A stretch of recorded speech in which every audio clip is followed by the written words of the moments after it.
Hey guys, in this video I will show you how to report a bug if you found it on Snapchat. So for that guys, first of all you will need to open the Snapchat application. Now select the profile icon which is on the top left corner. Now select settings icon which is on the top right corner. Now scroll down until you guys can see the settings of support. Now select the second option which says bugs and suggestions. Now select the first option which says report a bug. Now here choose the criteria in which you have found the bug. Let's go with the camera.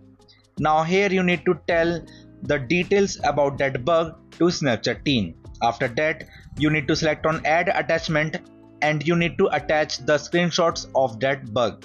Now after that you need to choose topic by selecting on this button and choose one of this list.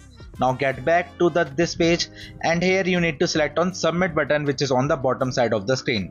And that's how you guys can successfully report a bug to Snapchat support team. And that's it for the video now. If you found this tutorial helpful, please give it a thumbs up and subscribe for more tips. Thanks for watching and see you next time.